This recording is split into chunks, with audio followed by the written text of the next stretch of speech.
Hi everyone! Yan, samahan niyo ako mag-paint ng... Ay, huwag na pala ako samahan.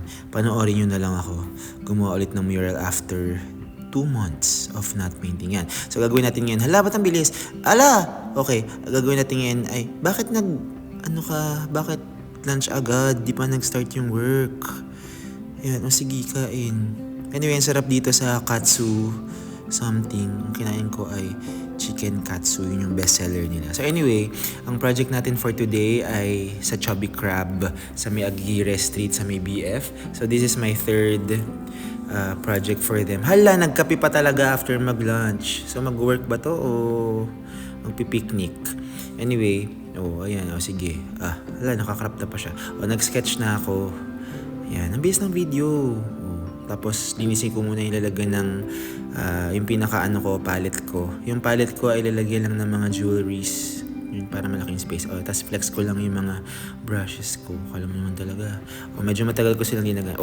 Tapos yan, nag-start na ako mag-paint. Anyway, this is my third project for Chubby Crab. First ko is sa Jupiter, Makati. Tapos second is sa Boracay. Tapos yan, yung third sa Aguirre Street. Swerte daw yung mural ko, kaya ako ulit yung kinuha nila madam. For sure.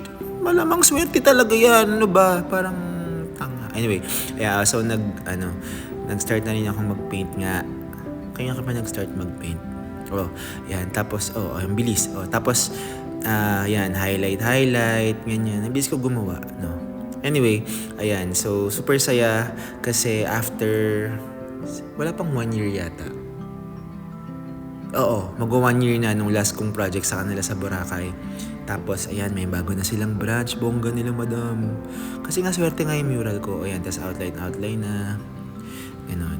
Tapos, yan na. Natapos ko for today. Ilang oras lang yan. Yan. Tapos, may mga iba pa akong gagawing walls. So, yan yung una. Meron pa akong parang 4 na walls pa. Yan, malaki. Tapos, yung hala, si Turo. Manuno ka. Yan. Tapos, yung wall na yan. Pati yan. Yeah! Samahan niyo ko ulit. Umuulan na. Yan. Punta na ako sa studio. Let's go.